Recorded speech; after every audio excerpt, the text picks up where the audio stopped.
Good afternoon Sonali जी, good afternoon सभी को। मैं रितु आपकी सीडीपी टीचर वेलकम करती हूँ आप सभी का फिलर फॉर्म पे। तो आपका मोस्ट वेलकम है फिलर फॉर्म पे। तो आप सब लोग सभी लोग जल्दी जल्दी ज्वाइन हो जाइए मेरे साथ। सभी का वेट कर रही हूँ मैं, सभी लोग जल्दी जल्दी आ जाइए ताकि आज की क्लासेस हम स्टार्ट कर सकें।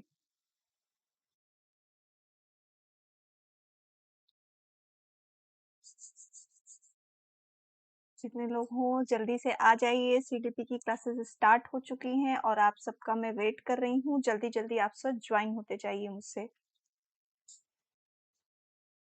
और एक बार प्लीज कंफर्म कर दीजिएगा कि मेरी वॉइस आप लोग को सही आ रही है या नहीं।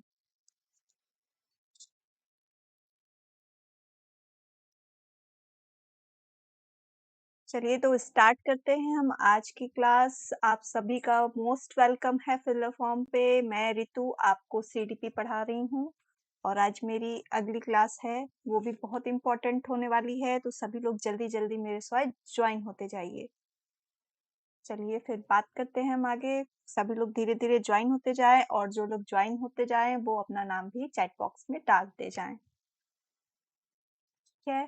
फिर बात करते हैं हमारे जो फिलर फॉर्म है, इस पे आपको गवर्नमेंट जॉब से रिलेटेड सारे अपडेट्स दिए जा रहे हैं। जो भी नई वैकेंसीज आती हैं या जो भी कहीं पे फॉर्म निकलता है, वो सारी इंफॉर्मेशन आपको यहाँ पर मिलेगी। तो आपको फिलर फॉर्म ऐप पे जाना है, वो अपने मोबाइल में डाउनलोड करना है और वहां से आपको जो भी लेटेस्ट न्यूज चाहिए वो सब कुछ आपको मिल जाएगी। ओके, थैंक यू सोनाली जी। फिर बात करते हैं हम, जो मेरी पीजीटी और टीजीटी की क्लासेस स्टार्ट हो चुकी हैं और ये क्लासेस जो हैं आपकी 15 अगस्त से स्टार्ट हो चुकी हैं।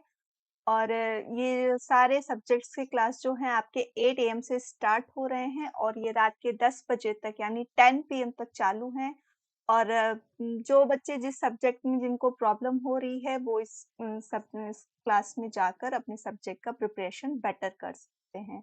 तो ये भी मैं बताते चल रही हूँ कि ये क्लासेस हमारी 15 अगस्त से स्टार्ट हो चुकी हैं। तो जो बच्चे लेट हैं वो जल्दी जल्दी ज्वाइन होते जाएं और क्लास को अटेंड करते जाएं।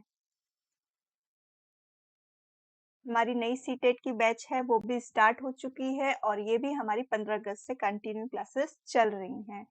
तो 1 मंथ हो चुके हैं। जो बच्चे प्रिपरेशन में लगे हैं वो इस क्लास में आए और अपने डाउट्स को क्लियर करें और अपनी जो प्रिपरेशन है उसको और बेटर करें। और जो बच्चे नए हैं वो जल्दी जल्दी इसमें ज्वाइन होते जाएं और भी पीछे की क्लासेस देख सकते हैं।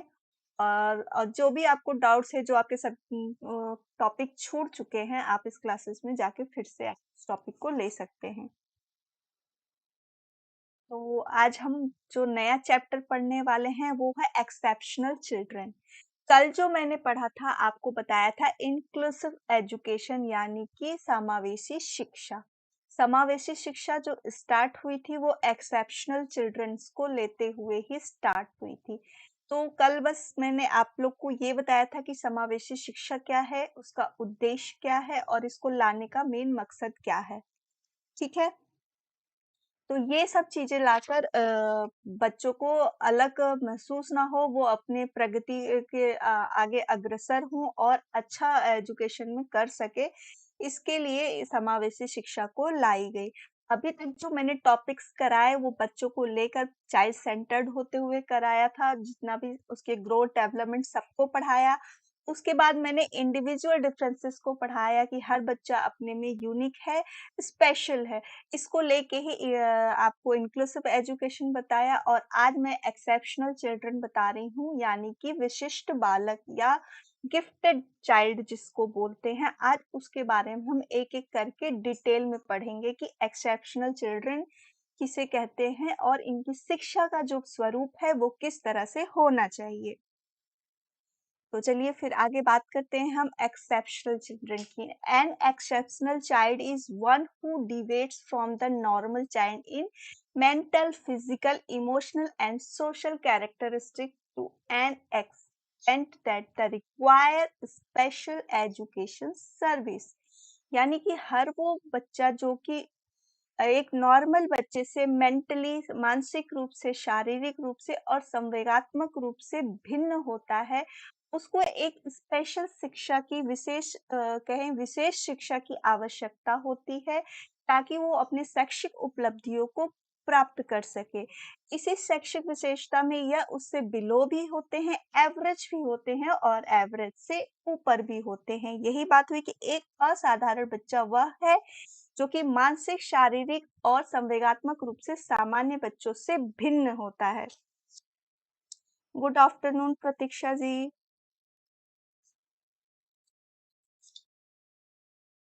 सामान्य व्यक्ति विचलित हो जाता है जो कि उसे विशेष शैक्षिक सेवाओं की आवश्यकता होती है। यह मानसिक स्तर से नीचे भी होते हैं और अपने मानसिक स्तर से ऊपर भी होते हैं। वो हमारे बच्चे आते हैं एक्सेप्शनल चिल्ड्रन। चलिए फिर आज हम इसको डिटेल में पढ़ेंगे कि एक्सेप्शनल चिल्ड्रन को किन किन कैटेगरियों पे और किस बेसिस पे बांटा गया और जो उनकी एजुकेशन है वो किस तरह से करवाई गई। चलिए पहले हम ये जान लेते हैं कि जो हमारे विशिष्ट बालक होते हैं ये है होते कौन हैं।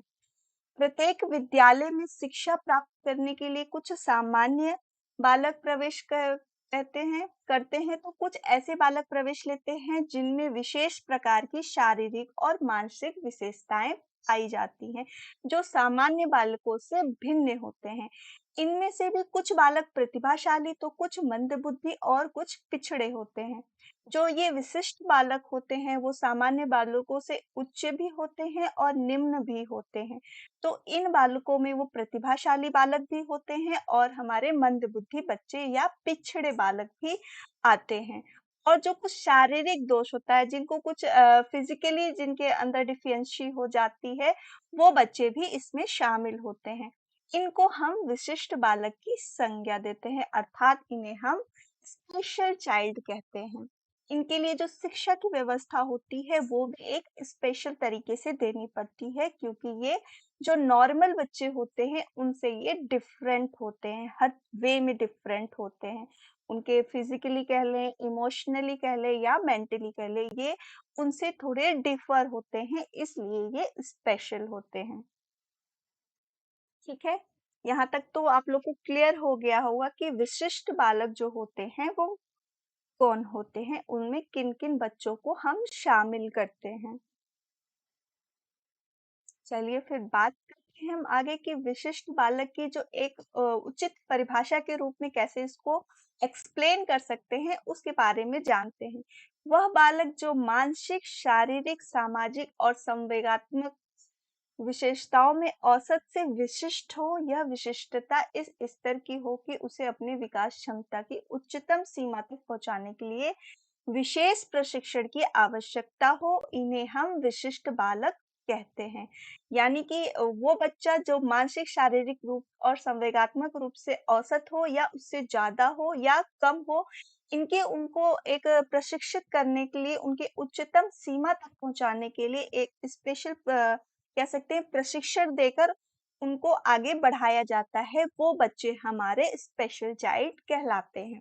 A child who is mentally, physically, socially, and emotionally specialized in the characteristics today and has the level of specially that he need special friend to reach the highest level of his development potential, जहां तक वो उच्च सीमा तक पहुंच सके। ठीक है, फिर बात करते हैं हम आगे कि ये बच्चे जो विशिष्ट बच्चे होते हैं ये कितने प्रकार के होते हैं। मेनली ये जो कह सकते हैं ये फोर होते हैं। और इसमें जो सबसे पहले हमारे आते हैं प्रतिभाशाली बालक और सृजनात्मक बच्चे भी इसी में शामिल होते हैं, जिसे हम गिफ्टेड चिल्ड्रन कहते हैं। ऐसे बच्चों की जो संख्या होती है वो बहुत कम होती है और ऐसे बच्चे अपने जो भी इनके करियर में और जो इनका क्षेत्र होता है उसमें ये बहुत अच्छा प्रदर्शन करते हैं। वो होते हैं हमारे गिफ्टेड चिल्ड्रन। तो नेक्स्ट जो हम बात करते हैं वो होते हैं हमारे पिछड़े बालक, यानी कि बैकवर्ड चिल्ड्रन। ये इनकी जो आईक्यू लेवल होता है वो 100 के अबव में ही होता है। ये कुछ वजहों से हो जाते हैं, शैक्षिक उपलब्धि में कहें या सामाजिक उपलब्धि में कहें, ये अन्य बच्चों से थोड़े से पीछे होते हैं, इसलिए इन्हें पिछड़े बालक कहते हैं। मंद बुद्धि बालक जो होते हैं वो 80 और 70 या 90 तक के आईक्यू लेवल में होते हैं ये, और 90 से नीचे के आईक्यू लेवल में ही होते हैं, ये 85 या 80 के में आते हैं। वैसे बच्चे जो अपने सामान्य बच्चों से बहुत कम समझते हैं, बहुत कम स्तर में होते हैं, वो होते हैं हमारे मंदबुद्धि बालक, समस्यात्मक बालक। ये भी आज के कल्चर में बहुत ज़्यादा बच्चे ऐसे पाए जाते हैं, हम जिनको आईक्यू लेवल के उस पे नहीं, उनके बिहेवियर पे हम उसको आँकते हैं या असेसमेंट करते हैं।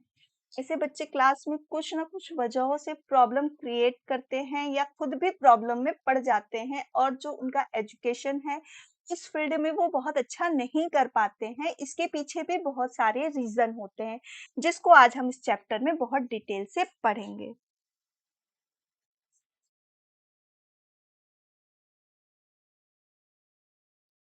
तो आप सभी का बहुत-बहुत गुड मॉर्निंग है। नॉर्मल आईक्यू लेवल हम जो 90 से 110 के बीच में कहते हैं, वो होते हैं नॉर्मल सामान्य बच्चे। 90 से 110 या 109, जो कई लोगों ने इसे कई कैटेगरी में बाँटा है। एक किसी ने 109 और किसी ने 110 कहा। तो जो 90 से 110 के बीच में आते हैं, वो हमारे नॉर्मल एजुकेशन कहलाते हैं। आई होप सोनाली जी को क्लियर हो गया होगा कि नॉर्मल में वो आते हैं। मैक्सिमम लोग जो होते हैं वो नॉर्मल में ही आते हैं, 120 तक भी जो होते हैं वो तीव्र बुद्धि कहे जाते हैं। वो बच्चे जो होते हैं वो सामान्य से अच्छे होते हैं, उनका प्रदर्शन कक्षा में बहुत अच्छा हो सकता है। 120 से जो ऊपर आते हैं, जो 130 कहते हैं, वो होते हैं क्रिएटिव, और जो गिफ्टेड चाइल्ड, जो सबसे ज़्यादा अच्छा प्रयोग कर प्रतिभाशाली हम कह सकते हैं, ये हमेशा 140 में आते हैं। अगर भी प्रतिभाशाली से पूछता है कि प्रतिभाशाली बच्चों की आईक्यू लेवल कितना होता है, तो ये 140 होता है या उससे 140 जो इनके लिए कैटेगराइज़ किया गया है, इनकी जो आईक्यू लेवल होती है वो 140 होती है, और जो मंदबुद्धि होते हैं वो 80 से 90 के बीच में आते हैं। उससे भी जो नीचे जाते हैं वो मोरन कहलाते हैं, उससे भी नीचे जो जाते हैं इडियट होते हैं।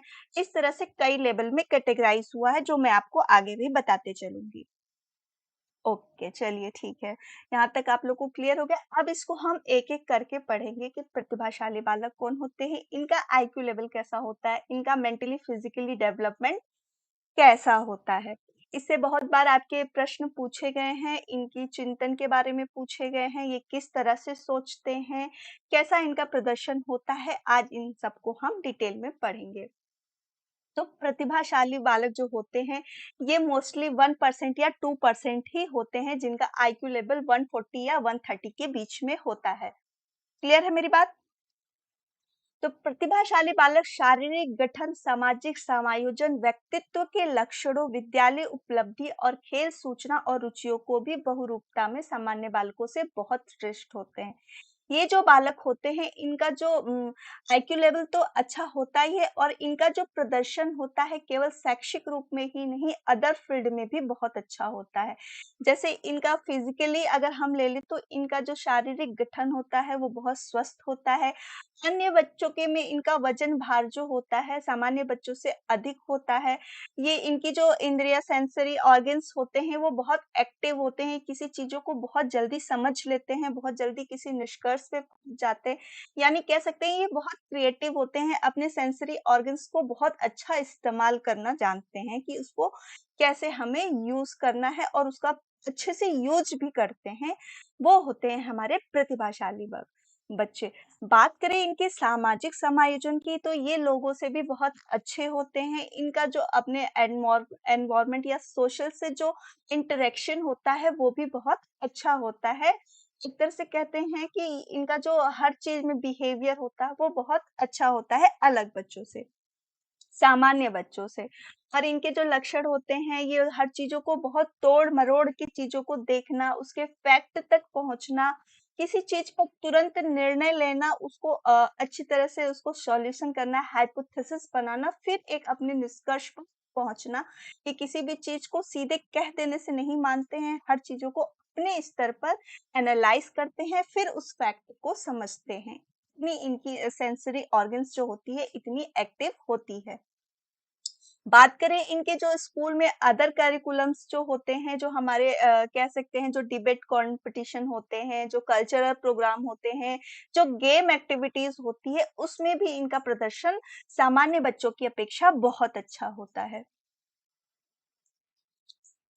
चलिए, तो ये जैसे मैंने आपको पिक्चर के माध्यम से दिखाया कि एक बच्चा जो होता है वो कई तरीकों से सीख लेता है। जो उसका सोचने का तरीका होता है वो बहुत ज़्यादा हाई लेवल थिंकिंग करते हैं। हर चीज़ों को नए तरीके से देखना, सोचना, समझना ये सब चीज़ें इनके दिमाग में चलती रहती हैं। यानी कि जो इनका चिंतन होता है वो सारी चिंतन होता है। मतलब एक चीज़ों को कई वे में सोचना फिर एक निश्चित निष्कर्ष पे पहुँचना। इसमें सृजनशील बालक जिनमें सृजनात्मकता बहुत ज़्यादा होती है वो आते हैं। ऐसे बच्चे जो होते हैं उनका मैथ्स हो गया, साइंस हो गया, ऐसे पर्टिकुलर जो बहुत हार्ड सब्जेक्ट होते हैं उसमें इनका इंटरेस्ट बहुत अच्छा होता है और इसमें उनका प्रदर्शन भी बहुत अच्छा होता है। ऐसा कह सकते हैं कि ये बच्चे जो साइंटिस्ट होते हैं, जो मैथमेटिशियन होते हैं, इन लेवल में ये बच्चे आते हैं, इनकी कैटेगरी उसमें होती है। ठीक है? तो ये पिक्चर से मैंने इसलिए आपको डाला कि इससे आपको काफ़ी कुछ क्लियर हो जाएगा कि जो ये बच्चे होते हैं, ये कितने क्रिएटिव होते हैं, कितने इनकी जो थिंकिंग होती है, कितनी हाई लेवल की होती है, कितना ऊँचा सोचते हैं और उस चीज़ को अच्छा समझते हैं। चलिए फिर बात करते हैं हम इनकी जो शिक्षा का स्वरूप है। इनकी शिक्षा का जो स्वरूप है ये भी एक विशेष होना चाहिए क्योंकि ये बच्चे भी स्पेशल हैं, विशेष हैं। तो जो इनकी शिक्षा सामान्य बच्चों के साथ देंगे वो उतने अच्छे से उतना डेवलप नहीं कर पाएँगे। इनके अंदर जो क्यूरियोसिटी होती है, जिज्ञासा होती है, किसी चीज़ों को जानने की बहुत ज़्यादा होती है। वो किसी चीज़ों पर तुरंत अपना जो रिस्पॉन्स करना चाहते हैं, उसको समझना चाहते हैं। यानी इनकी जो सोच और सोचने-समझने की शक्ति होती है, वो अन्य बच्चों से बहुत ज़्यादा होती है। तो इनके लिए जो सामान्य करिकुलम अगर हम कहें, तो वो उसमें एडजस्ट नहीं हो पाते हैं। वो चीज़ों में वो जल्दी सॉल्व कर लेंगे, जल्दी समझ जाएँगे, तो उन्हें सीखने के लिए बहुत कुछ चाहिए। इसके लिए वो अगर वो अपनी क्लास में, अपनी कक्षा में कोई तेज बच्चा, प्रतिभाशाली बच्चा अगर वो पढ़ रहा है, तो वो अपने आईक्यू लेवल से ज़्यादा है और ज़्यादा चीज़ों के एक्सपेक्ट करेगा। तो वो चीज़ें जल्दी सीख लेगा, फिर उसको जब वो सीखने के बाद सामान्य बच्चे उतनी तेज़ी से नहीं सीख पाएँगे, तो उसे बोरियत महसूस होने लगेगा क्योंकि उसे अपने करिकुलम में बहुत चीज़ें चाहिए। इसमें कुछ वैज्ञानिकों ने कहा कि ऐसे बच्चों को साल भर में 2 बार प्रमोट कर देना चाहिए। पर इसका विरोध भी किया गया कि अगर ऐसे बच्चों को हम अगली कक्षा में प्रमोट भी कर देते हैं, तो वो उनका जो आईक्यू लेवल होगा, उनके कक्षा के जो बच्चे हैं, उनके सामान्य हो जाएगा, वो उसमें विशिष्ट नहीं कर पाएँगे। क्योंकि हर बच्चे की एक सीखने की क्षमता एक जो कहते हैं एक क्रम बनाया जाता है, वो उस लेवल को देख के बनाया जाता है। अगर उसको अपने आईक्यू लेवल से या अपने कक्षा से अधिक कक्षा में प्रवेश कर दिया जाएगा, तो जो चीज़ें उसको पढ़ने के लिए जो कंटेंट आएगा, वो उसके लिए थोड़ा हार्ड हो जाएगा। तो ये कुछ शिक्षाविदों की राय थी कि ऐसे बच्चों को प्रमोट कर दिया जाए, पर कुछ लोगों ने इस चीज़ को गलत ठहराया। ये हो गया इनका शिक्षा की कक्षा की बात हुई। विशेष और विस्तृत पाठ्यक्रम, ऐसे बच्चे जो होते हैं मैंने बोला इनका जो करिकुलम होता है, वो सामान्य बच्चों से अलग होना चाहिए क्योंकि इनका जो सोचने का, समझने का, तर्क करने की शक्ति बहुत तेज होती है। ये बच्चे बहुत कुछ सीखना चाहते हैं अपने क्लासरूम में, अपने एनवायरनमेंट से। तो इनका जो साथ में एक कह सकते हैं एक अदर एक्टिविटीज़ की इनकी जो दिमाग है, इनका जो आईक्यू लेवल है कहीं और ना डाइवर्ट हो, एक सही दिशा में लेके जाने के लिए जो इनका करिकुलम है उसको और थोड़ा बढ़ा के करना चाहिए और भी कुछ क्रिएटिव चीज़ें इनको क्लास में देनी चाहिए, ताकि ये अपनी बुद्धि का सही इस्तेमाल कर सके और उसमें एक अच्छा सृजनशील अगर बालक होगा तो वो काफ़ी अच्छा कर पाएगा यानी उसको अपने करिकुलम के साथ कुछ अदर एक्टिविटीज़ प्रोग्राम भी कक्षा में करवानी चाहिए, उसके आईक्यू लेवल के हिसाब से और उसके इंटरेस्ट के हिसाब से। सबसे ज़रूरी होता है कि बच्चे का इंटरेस्ट किसमें है, में उसका रुचि ज़्यादा होगी, वो उस चीज़ को ज़्यादा अच्छे से सीखेगा और करेगा। तीसरी बात जो शिक्षक का व्यक्तिगत ध्यान यानी टीचर्स पर्सनल अटेंशन ऐसे बच्चे पहचान में आ जाते हैं जो बच्चे बहुत तेज होते हैं वो टीचर एक ऑब्जर्व कर लेता है कि हाँ ये बच्चा हमारी कक्षा में जो है वो बहुत अच्छा है। Thank you Avni ji. Yes. Good afternoon Priya ji. Good afternoon आप सभी को। चलिए फिर बात करते हैं हम आगे कक्षा में कि जो सामान्य रूप से शिक्षक का व्यक्तिगत ध्यान है, जो ऐसे बच्चे कक्षा में जो बहुत तेज होते हैं या बहुत मंदबुद्धि होते हैं, वो बच्चे टीचर की नज़र में बहुत आसानी से आ जाते हैं। उनकी प्रोग्रेस, उनकी एक्टिविटीज़ हर चीज़ एक शिक्षक देखता है और उसको पहचान जाता है।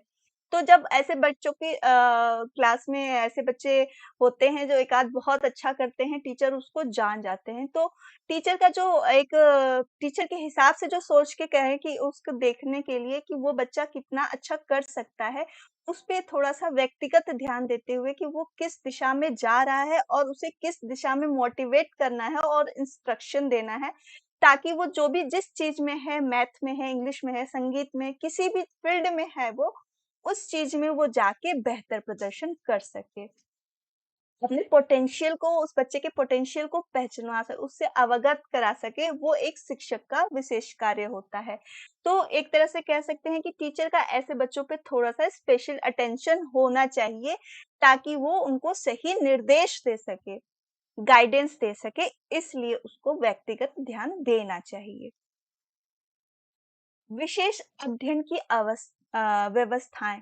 हर बच्चा अलग है, हर बच्चे की विशेषताएँ अलग है, हर बच्चे की आवश्यकताएँ अलग हैं। तो जो हम स्टडी अरेंजमेंट उसके लिए करते हैं, जो टेक्निक्स अपनाते हैं, वो भी थोड़ा-सा अलग होना चाहिए। ऐसे बच्चे जो होते हैं, क्रिएटिव होते हैं, टैलेंटेड होते हैं, तो ऐसे बच्चों को समस्या वाली परिस्थितियों में किसी चीज़ को सॉल्व करना बहुत अच्छा लगता है। इनको जितने हार्ड सिचुएशन में डालें, ये उतने ज़्यादा बेटर करते हैं। तो ऐसे हमारे स्टडी अरेंजमेंट उनके हिसाब से करें, उन बच्चों के लिए जो स्पेशल हैं इसमें, ताकि वो जो उनकी प्रगति है, जो उनका फ़ोकस है जिस समस्या पे, वो उस पे अच्छे से सॉल्व कर सके। उनकी जो समस्या का समाधान करने का तरीका है, वो और अच्छा हो सके। जो हमारे टीचिंग मेथड्स हैं, उनके लिए थोड़े से अलग होंगे, तो वो चीज़ों को ज़्यादा बेटर समझेंगे।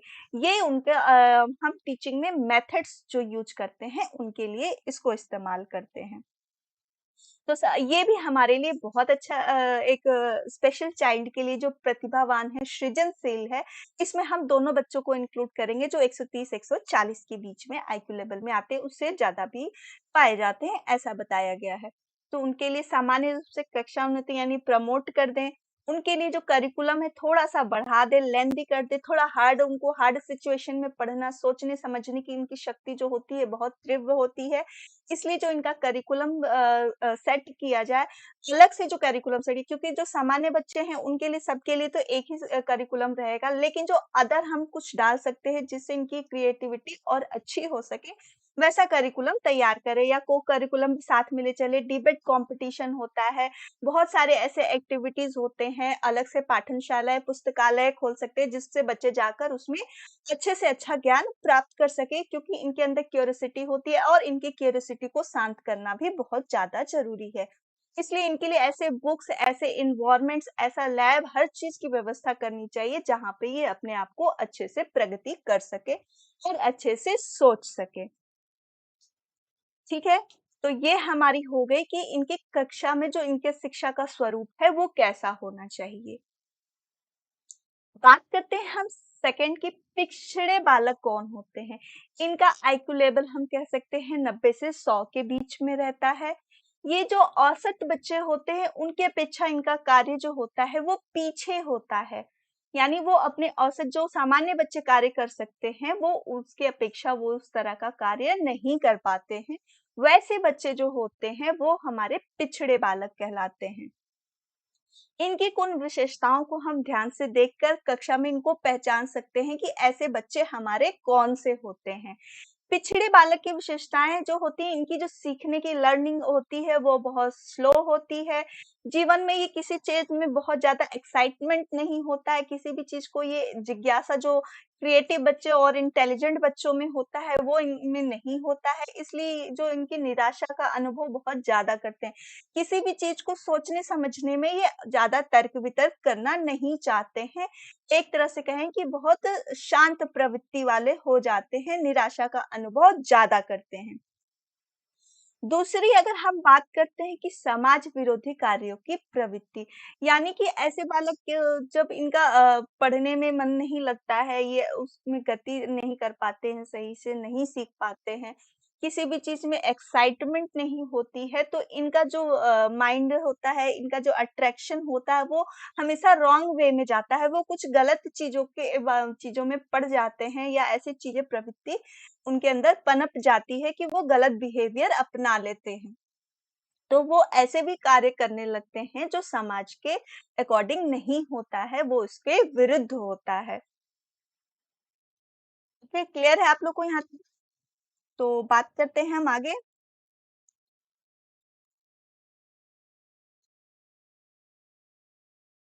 कि व्यवहार संबंधी समस्याओं की अभिव्यक्ति। ये जैसे सामान्य बच्चे अपने घर में, परिवार में, स्कूल में अपने पीयर्स के साथ जो इनका बिहेवियर होता है वो भी अलग होता है।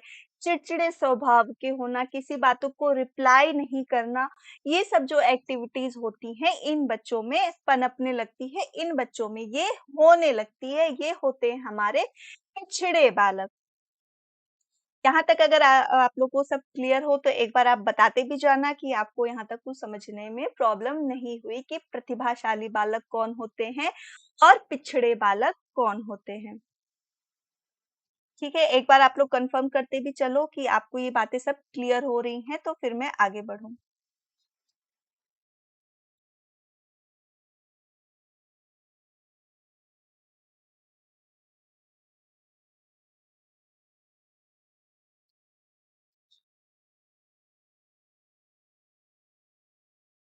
चलिए, तो हम कहते हैं समस्यात्मक बालक हर चीज़ों को ऐसे सोचना, हर तरफ क्वेश्चन मार्क, निराशा, दुःख, ये सब चीज़ें इनको घेरे रहती है। समस्यात्मक व्यवहार करना, लोगों से अट्रैक्ट नहीं होना, सोचने-समझने की शक्ति कम होना, ये सब इन बच्चों में पाए जाते हैं।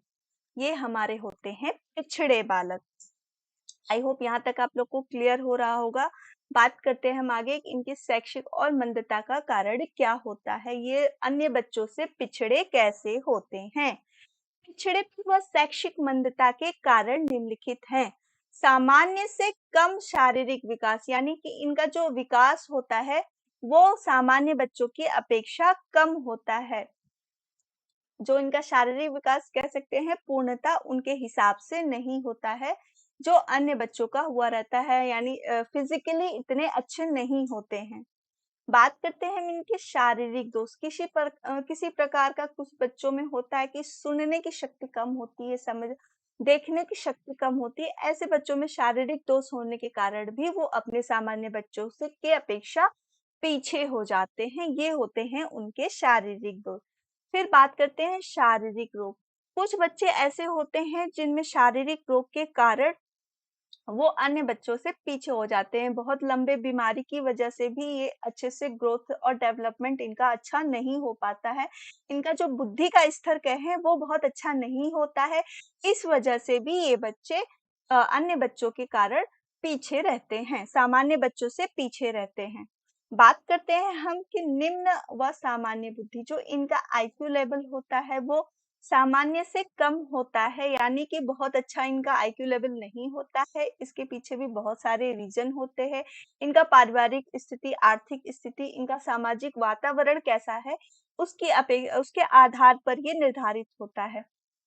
तो जो इनका आईक्यू लेवल होता है वो 100 से नीचे ही पाया जाता है। दूसरा, जैसे मैंने बोला है, परिवार की निर्धनता।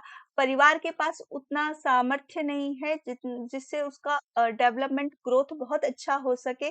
इसकी वजह से भी बच्चे पीछे होते हैं। उनको वो हर सुविधाएँ नहीं प्राप्त हो पाती हैं, जो अन्य सामान्य बच्चों को प्राप्त होती हैं, जिससे वो ग्रोथ और डेवलपमेंट बहुत अच्छा कर सके।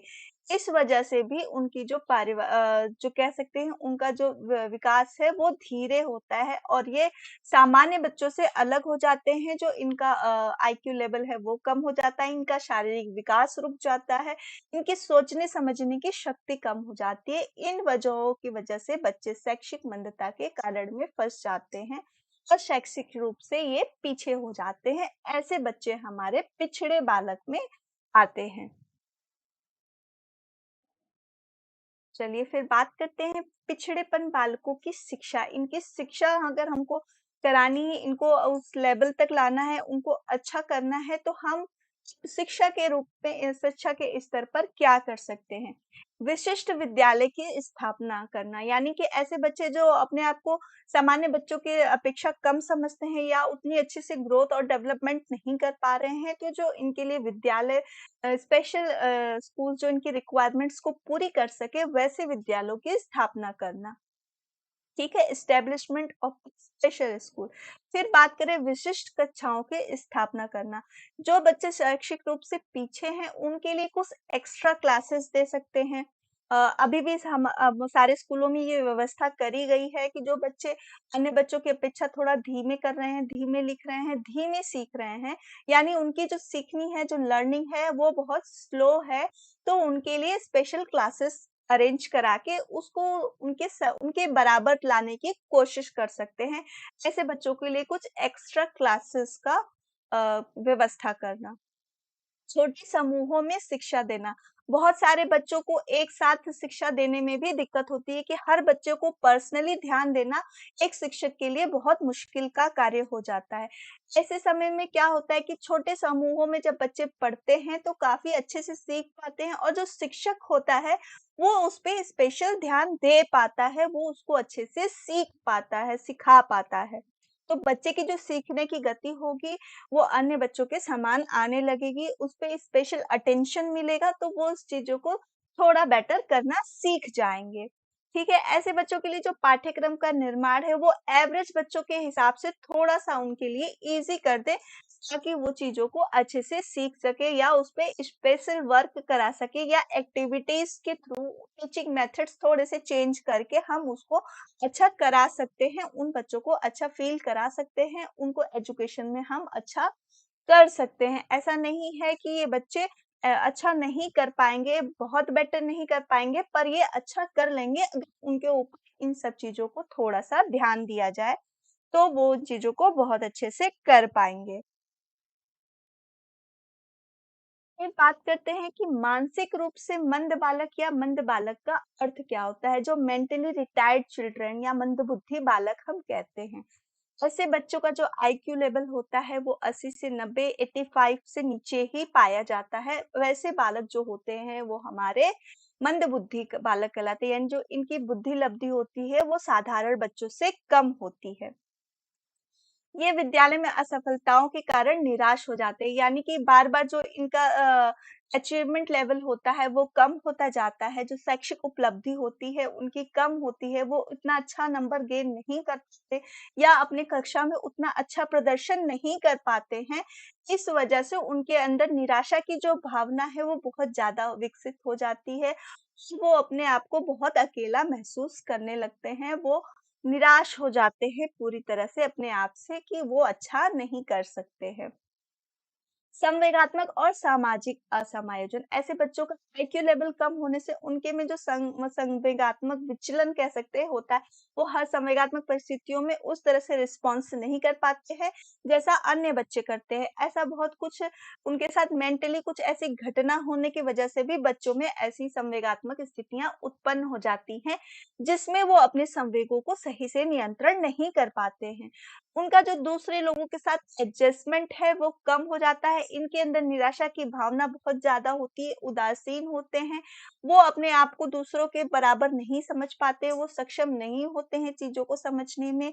इनकी जो सीखने की गति होती है वो धीमी होती है, इनकी सोचने-समझने की शक्ति कम होती है, इसलिए वो अपने समाज के लोगों से जल्दी समायोजित नहीं हो पाते हैं। दूसरा फैक्टर ये होता है। तीसरी बात जो हम करते हैं सीखी हुई बातों को नई परिस्थितियों में प्रयोग करने में कठिनाई, यानी ये अपने पूर्व अनुभव में जो भी कुछ सीखा है, उसको नई परिस्थितियों में समस्याओं में पड़ जाते हैं, वो उतने अच्छे से उस चीज़ों को सॉल्व नहीं कर पाते जैसा कि सामान्य बच्चे कर पाते हैं। तो ये नई जो भी इनकी सिचुएशन आती है उसमें वो अच्छे से एडजस्ट नहीं कर पाते हैं। मान्यताओं के संबंध में अटल विश्वास, यानी कि जो हमारी रूढ़िगत विचारधाराएँ होती हैं, जो घर परिवार से इनको मिलती है, जिनके बारे में ये सोचते हैं, उसके प्रति ये बिल्कुल एक तरह से कहें कंठस्थ होते हैं या उस चीज़ों को सीखे, उस पे उनका विश्वास जो होता है बिल्कुल अटल होता है, वो डग से मग बिल्कुल नहीं होते हैं। ऐसा आप लोगों ने कुछ ना कुछ अपने घरों में अगल-बगल ऐसे बच्चों को ज़रूर देखा होगा जो मेंटली रिटायर्ड हैं। तो आपने कभी उसको ऑब्ज़र्व किया है कि वो बच्चे किस चीज़ों से परेशान होते हैं या ऐसे बच्चों की आपने कभी हेल्प करी है जो मेंटली थोड़े वीक होते हैं? करी है आप लोगों में से किसी ने ऐसे बच्चों की हेल्प?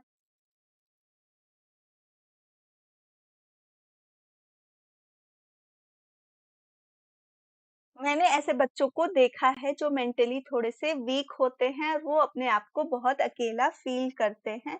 ऐसे सिचुएशन में इन्हें बहुत प्यार की बहुत समझ मतलब एक अटेंशन दे के इनके व्यवहार को थोड़ा-सा मॉडिफ़ाई कर सकते हैं, थोड़ा-सा अच्छा हम कर सकते हैं। इनके प्रति जो हमारा बिहेवियर है, वो थोड़ा-सा अगर हम अच्छा करें समझने की इनको कोशिश करें, तो ये भी चीज़ों को अच्छी तरीके से समझेंगे और सामान्य बच्चों की तरह व्यवहार कर सकेंगे। थोड़ा-सा इनको अलग से प्रशिक्षण दिया जाए या इनके साथ सिम्पैथी मतलब एकदम दया वाला चीज़ ना करें, लेकिन थोड़ा-सा इनके साथ पोलाइटली अगर इन व्यवहार करें, तो ये चीज़ों को बहुत अच्छे से समझेंगे और देखेंगे।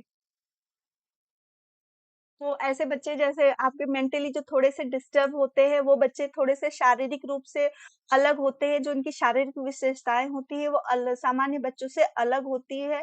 जो इनकी आँखों का कह सकते हैं, हाथ का देखने का हर एक्टिविटीज़ थोड़ी-सी अलग हो जाती है।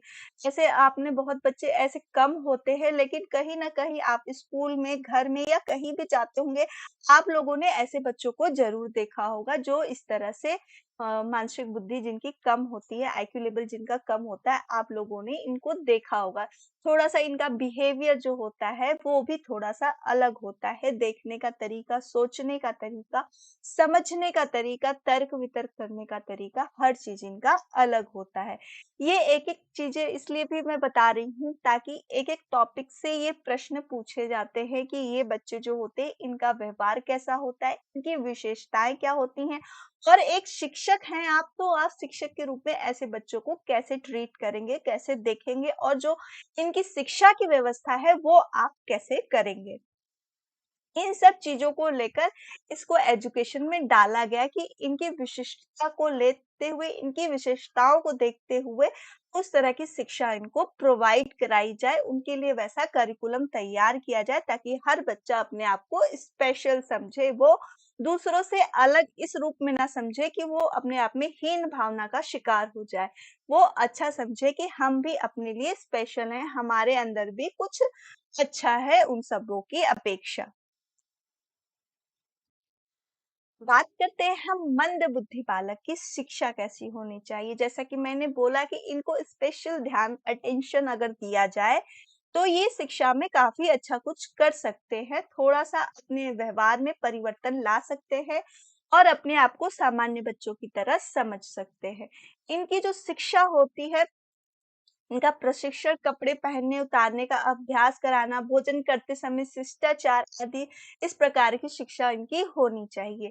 मंदबुद्धि बालकों को सामाजिक प्रशिक्षण, सामूहिक कार्यों, परिजनों, हर दिन की योजनाओं और विशिष्ट शिष्टाचार के शिक्षा द्वारा दिया जाना चाहिए। यानी कि जो मंदबुद्धि बालक है, इनकी जो शिक्षा का स्वरूप हो, उनको जो प्रशिक्षण दिया जाए, सामूहिक रूप से उनको किसी कार्य में इन्वॉल्व किया जाए, जो बेसिक नियम होते हैं कि हमें दूसरों के साथ कैसा व्यवहार करना है, कैसा उनके साथ रहना है, ये सब चीज़ों का प्रशिक्षण देके हम उन्हें थोड़ा-सा अच्छा कर सकते हैं। शारीरिक और मानसिक स्वास्थ्य की शिक्षा, जो इनके शारीरिक साफ-सफाई की बात करें या उनके शरीर के लिए अच्छा खान-पान व्यवस्था जो कर सकते हैं, वो कर सकें। मानसिक स्वास्थ्य यानी इनकी मेंटली जो समस्याएँ हैं, उस पे थोड़ा-सा ध्यान दें, अटेंशन देके हम शिक्षा इनका अच्छा बेटर कर सकते हैं। और चौथी बात जो हम करते हैं निष्क्रिय और सक्रिय मनोरंजन की शिक्षा। यानी कि शिक्षा का जो स्वरूप होना चाहिए ये बहुत निष्क्रिय होते, उदासीन होते हैं, तो जो शिक्षा इनको इनके लिए देना चाहिए वो सक्रिय और मनोरंजन यानी उनके इंटरेस्ट जगाने के लिए ऐसी चीज़ों को करते रहना चाहिए ताकि वो उस चीज़ों में इन्वॉल्व हो, इंटरेस्ट ले और काफ़ी अच्छे से एक्टिव होके उस चीज़ को सीखे। इसलिए ये शिक्षा का स्वरूप दिया जाता है। ठीक है, समस्यात्मक बालक यानी कि प्रॉब्लम चाइल्ड्स, ऐसे बच्चे आजकल कक्षा में आपने बहुत सारे देखे होंगे जो प्रॉब्लम क्रिएट करते हैं। यानी उनके अंदर प्रॉब्लम होती है, वो कक्षा में अपने आप को एडजस्ट नहीं कर पाते हैं। मेन इनका जो बिहेवियर होता है वो उन बच्चों के बराबर, उन जैसे बच्चों से अलग होता है, जिसके व्यवहार में कोई ऐसी असामान्य बात हो जिसके कारण वह समस्या बन जाती है। यानी उनका जो बिहेवियर कुछ ऐसा होता है, कुछ उनके बिहेवियर आदत का निर्माण ऐसा हो जाता है जिसकी वजह से वो समस्यात्मक बालक कहलाते हैं, यानी कि प्रॉब्लमैटिक चिल्ड्रन कहलाते हैं। वैसे बच्चे हमारे होते हैं प्रॉब्लम चाइल्ड। ऐसे बच्चों की जो विशेष व्यवहार जो हम कह सकते हैं, आपने कक्षा में ऐसे बहुत बच्चों को देखा होगा जो हम लोग भी कक्षा में पढ़ते थे, या करंट की बात करें, तो ऐसे बच्चे भी आजकल हैं जो दूसरों की चीज़ें चुराने में उन्हें बहुत अच्छा लगता है। वो उस चीज़ों से बहुत ज़्यादा संतुष्ट पाते हैं, किसी का पेन चुरा लेना, पेंसिल चुरा लेना, पैसे चुरा लेना, ऐसी आदतें इन प्रकार के बच्चों में पाई जाती है। वो बच्चे हमारे जो होते हैं समस्यात्मक बालक कहलाते हैं। झूठ बोलने वाले बच्चे, यानी कि हर चीज़ों पे अगर पकड़े तो हर बातों को घुमा देना। अपने घर में हो, स्कूल में हो, अपने फ्रेंड सर्कल में हो, वो झूठ बहुत ज़्यादा बोलते हैं। अपने आप को बचाने के लिए हर चीज़ों में झूठ का प्रयोग बहुत ज़्यादा करते हैं। वैसे बालक जो होते हैं वो समस्यात्मक बालक होते हैं। क्रोध करने वाले एक बालक, यानी कि छोटी-सी बात पर तुरंत एग्रेसिव होना, हमेशा गुस्से में होना। कुछ बच्चे ऐसे होते हैं जो हमेशा क्लास में एंग्री बिहेवियर अपनाते हैं। जैसा कि मेरे बच्चे वो भी बोलते हैं, पढ़ते हैं, अभी क्लास 2 में हैं, अभी जा रहे हैं, छोटे हैं, बट वो बोलते हैं मम्मी मेरे क्लास में एक बेटा ऐसा था, एक बच्चा ऐसा है जो बहुत हमेशा गुस्से में रहता है, सबको मारता है, पीटता है। तो ये बच्चे भी एक तरह से समस्यात्मक बालक में आ जाते हैं, जो उनके बिहेवियर में वो चीज़ हो जाती है कि वो हमेशा गुस्से में रहते हैं और दूसरों को परेशान करते रहते हैं। ऐसे भी बच्चे क्लास में होते हैं। फिर आते हैं मादक द्रव्यों का सेवन करने वाले बालक। ऐसे बच्चे जो बहुत कम उम्र में भी आजकल गलत संगति का प्रभाव ऐसा पड़ जाता है ऐसे बच्चों को कि वो नशीली चीज़ों को ड्रग एडिक्ट हो जाते हैं और वो गलत व्यवहार में ले लेते हैं। आजकल ये सब प्रॉब्लम बहुत ज़्यादा हो रही है, जो ड्रग एडिक्ट की बात करें, ये बच्चों में एक शैक्षिक पिछड़ेपन का कारण हो सकता है और ये समस्या क्रिएट करते हैं अपने घर में, अपने स्कूल में, अपने साथियों के साथ। ऐसे बच्चों में जब एडिक्ट हो जाते हैं तो जो उनका व्यवहार होता है वो गलत हो जाता है, जो उनकी सोचने समझने की जो सही वे होता है वो बिल्कुल तरीके से गलत हो जाता है। वो उन मानक चीज़ों से बिल्कुल अलग हो जाते हैं, बिल्कुल अलग सोचने लगते हैं। तो ये उनके पारिवारिक स्थिति, उनके जो पीयर्स हैं उसके साथ की संगति या उनके गलत व्यवहार की वजह से ऐसे व्यवहार उनके अंदर पनपने लगते हैं। ये उनके अंदर गलत चीज़ों को बढ़ावा देने लगते हैं। वो क्लास में अच्छा नहीं कर पाते हैं, उतना अच्छा रिस्पॉन्स नहीं दे पाते हैं और कक्षा को डिस्टर्ब भी करते हैं। ये हमारे होते हैं समस्यात्मक बालक। तो आई होप आप लोग को यहाँ तक कोई डाउट नहीं हुआ होगा, सब कुछ क्लियर हुआ होगा। ऐसे बच्चों की जो शिक्षा देनी चाहिए वो उस पे भी थोड़ा अटेंशन देना चाहिए। अगर एक शिक्षक और पेरेंट्स हैं, अगर बच्चे को पता चल गया कि उनके अंदर ये सब गलत व्यवहार पनप रहे हैं, तो उस पे स्पेशल ध्यान देके उनके लिए ऐसा करिकुलम एक्टिविटीज़ क्लास में तैयार करके, ग्रुप में प्रोग्राम तैयार करके या उस पे कुछ मॉरल स्टोरीज़ ऐसे देकर हम उनको इस तरह के व्यवहार करने से रोक सकते हैं ताकि वो इस गलत बिहेवियर में ना पड़े। वो इन चीज़ों को थोड़ा-सा अगर हम इस पे ध्यान दें और इनके व्यवहार को परिवर्तित करें और सही और गलत का जो नैतिक मापदंड है उसको अगर हम अपनाएँ, तो ये बच्चे जो होते हैं ये सुधर सकते हैं और ये भी सामान्य बच्चों की तरह शिक्षा में अच्छा प्रदर्शन कर सकते हैं। इसके लिए सबसे ज़्यादा ज़रूरी है कि जो शिक्षा का स्वरूप हो वो इनके अकॉर्डिंग इनकी प्रॉब्लम को समझते हुए करना चाहिए।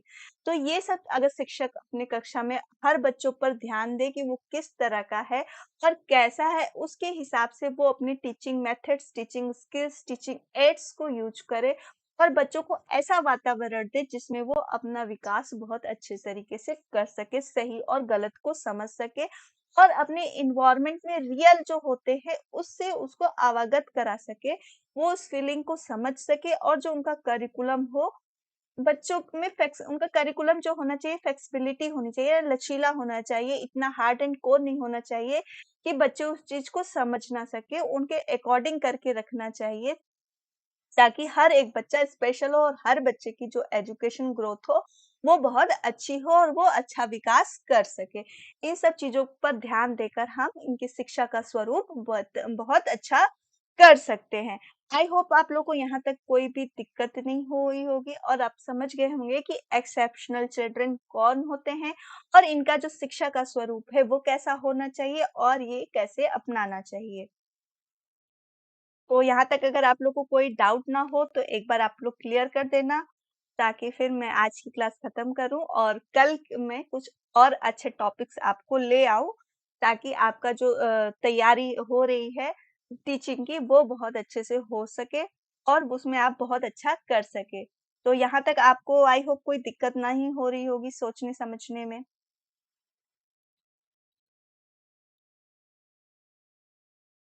चलिए फिर बात करते हैं कि आपको जो भी नोट्स वगैरह की क्यूरी हो, आप इस नंबर पे जाके कॉल कर सकते हैं, फिल अ फॉर्म की ऐप पे जा सकते हैं और वहाँ से नोट्स डाउनलोड कर सकते हैं। हमारी टीजीटी की बैचेज़ स्टार्ट हो चुकी हैं। ये आपको एक बार फिर से रिमेंबर कराने के लिए है कि आप अपने क्लास को देख लीजिए, उस हिसाब से अपने क्लास को लीजिए, जिस सब्जेक्ट में आपको ज़रूरत लगती है कि आपको क्लासेस की ज़रूरत है, आप उसमें जाइए और जो 3 पीएनसीडीपी मैं लेकर आती हूँ आपके लिए, वो क्लासेस जॉइन करना नहीं भूलिए, क्योंकि इसमें सारे इम्पोर्टेंट टॉपिक्स आपके मैंने करवा रही हूँ और आपकी जो भी एग्ज़ाम की तैयारी हो उसमें आई होप कोई कमी ना हो, इसलिए मैंने एक भी टॉपिक को छोड़ा नहीं है, चाहे वो छोटा हो या बड़ा हो, हर टॉपिक को क्लियर करते जा रही हूँ। हमारी सीटेट की बैच भी स्टार्ट हो चुकी है और ये 15 अगस्त से स्टार्ट है, तो जो बच्चे नए हैं, वो देख लें टाइम शेड्यूल और उसके हिसाब से अपने क्लासेस में जाके अपने डाउट्स, अपनी क्वेरी को शांत कर सकते हैं। हमारी पीजीटी, टीजीटी की क्लासेस स्टार्ट हैं, आप शेड्यूल देख सकते हैं। और अपना फीडबैक भी ज़रूर दीजिए, क्योंकि आपका एक-एक फीडबैक हमारे लिए बहुत इम्पोर्टेंट है। आपके लिए बस एक बटन क्लिक होगा, लेकिन हमारे लिए बहुत ज़्यादा कह सकते हैं मोटिवेशनल है। मोटिव होता है कि हम अच्छा कर रहे हैं और अच्छा कर सकते हैं, इसलिए आप अपना फीडबैक ज़रूर दीजिएगा और मेरी क्लास अगर अच्छी लगे तो इसको लाइक भी ज़रूर